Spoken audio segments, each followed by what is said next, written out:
స్తుతించవలసిన వారమై ఉన్నాము. Because we all are gathering here for the 10th anniversary celebrations, we all are also in the same ways how the psalmist is praising, we all shall worship and glorify the Lord. ఇక్కడ కీర్తనకారుడు నా జీవితకాలం అంతయు నేను యెహోవాను స్తుతించుదునని ఆయన declare చేస్తూ ఉన్నాడు. The psalmist here is declaring, saying that as long as I live, I'm going to worship the Lord.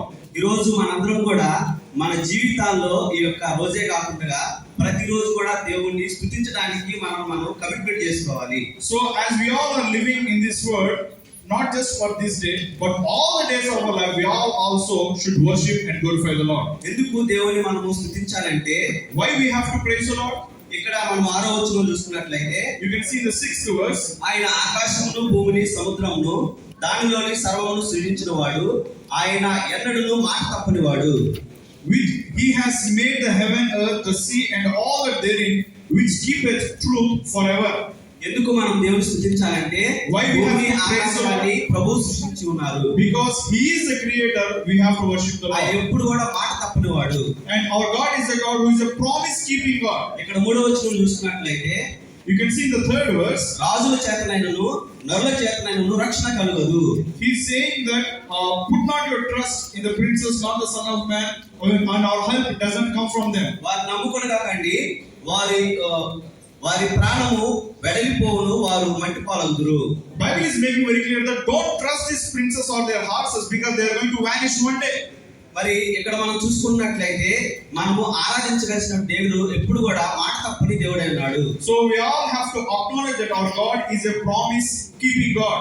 ఈ రోజు ప్రభు నీతో నాకు చెప్తున్నటువంటి మాట ఏంటంటే, ఎవరికి యాకోబు దేవుడు సహాయుడగునో, ఎవడు తన దేవుడైన యెహోవా మీద ఆశ పెట్టుకున్నో వాడు ధన్యుడు. So Bible is making very clear that whoever is trusting the Lord is a blessed person. ఈ రోజు నీవు నేను మనందరం కూడా రాజుల మీద మనుషుల మీద ఆశ పెట్టుకుంటున్నామా, వారి మీద డిపెండ్ అవుతున్నామా, దేవుని మీద ఆధారపడుతున్నామా అనేది ఒకసారి మనము మనస్సుని పరీక్షించుకోవాలి. Before we get into worship, let us check ourselves on whom our trust is, in the princes or the horses or the riches of the world or on the Lord himself. ఎందుకు మనము యాకోబు దేవుడి మీద ఆశ పెట్టుకోవాలంటే, why we all are obligated to worship the God of Jacob? ఆయన ఆకాశమును సమస్తమును సృష్టించిన వాడై ఉన్నాడు. Because he is the one who has created the heavens and the earth. నిన్ను నన్ను అందరిని కూడా సృష్టించిన వాడై ఉన్నాడు. He is the creator of you and me also. ఆయన చెప్తూ ఉన్నారు, ఆయన మాట తప్పని వాడని. And he is not going to lie. He is a promise keeping God. 10వ వచనములో ఎలా ఉంది? 10th verse says, తరతరములన్నిటను రాజ్యమును చేయును. So Bible is saying that the Lord shall reign forever, all the generations. ఆయన నిరంతరము తరతరముల వరకు కూడా రాజ్యం చేసేటువంటి ప్రభువు అయినారు. And our God is not a God for only this year, he is a God for throughout all generations. ఈ రోజు కీర్తనాకారుడు వలె మనం కూడా దేవుని స్తుతించడానికి తీర్మానించుకోవాలి. Same like the psalmist, shall we all worship and glorify the Lord. ఎందుకంటే మనకి ఏమన్నా ఎవరైనా హెల్ప్ చేసినప్పుడు వారికి థాంక్స్ చెప్తాం. వారికి normally if we receive any benefit from someone, we reply them with thanks, right? ఈ రోజు నీవు నేను మనందరం కూడా ప్రతిరోజు జీవిస్తూ ఉన్నామంటే అది కేవలం దేవుని కృప అన్నది. Today if you are breathing, today if you are alive, today if you are sitting here, it is purely the mercy of the Lord. అంటే మనం ప్రతి నిమిషము కూడా పరలోకపు దీవెనలు పొందుకుంటూ ఉన్నాము. So it is very clear that we are experiencing the heavenly blessings every minute second also. ఒకసారి మనం ఆలోచిద్దాం, ప్రతి నిమిషం దేవుణ్ణి స్తుతించేవారిగా ఉన్నామా? Are we worshiping the Lord every moment? ఈ రోజు నిన్ను నన్ను ప్రభువు మరొకసారి హెచ్చరిస్తూ ఉన్నారు. దేవుడు ప్రతి నిమిషం మనం కాపాడుతున్నందుకు ప్రతి నిత్యము మన జీవిత కాలమంతా ప్రభువుని స్తుతించే బద్దులమే ఉన్నాము. Because God is protecting us every second, we should also have this attitude of worship in our lives, every moment in our lives. ఇక్కడ మనం చూసుకున్నట్లయితే 7వ వచనం నుంచి 7th verse says, ప్రభువు వారు ఎంత గొప్పవారంటే, our God is a beautiful God. బాధపడు వారిని ఆయన న్యాయం తీర్చును. So he will definitely comfort those people who are in pain. ఆకలి గొన్న వారికి ఆయన ఆహారం దయచేయును. He will give the food to those people who are in hunger. యెహోవా బాధింపబడి వారిని విడుదల చేయును. Definitely he is going to deliver those people who are binded. మన బాధలను సమస్యలను ఎవరు మనం విడుదల చేస్తారండి? Whatever your troubles or trials are, who can release it?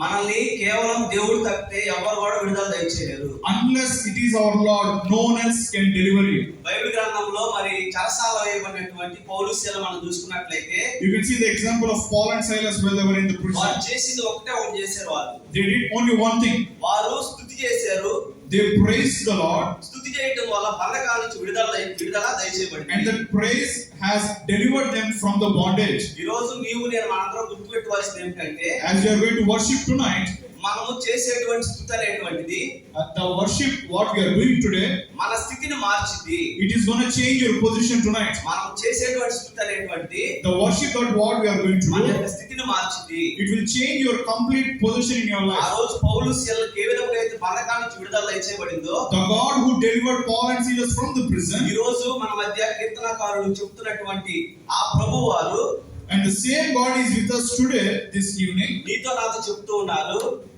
దేవుణ్ణి స్తుతించండి. So the psalmist is saying to all of us tonight that we all have to praise and worship the Lord. జీవిత కాలం అంతయు దేవుని స్తుతించాలి. All the days of the life we all have to worship the ఈ Lord. రోజు మనందరం కూడా మనం తీర్మానం చేసుకుని worship లో మన పూర్ణ హృదయంతో దేవుని స్తుతించి మనకున్నటువంటి బంధకాలన్నీ ఈ యొక్క 10వ వార్షిక యానివర్సరీ నుంచి మనందరం కూడా విడుదల దయచేసుకోవడానికి ప్రభు కృప దయచేయును గాక.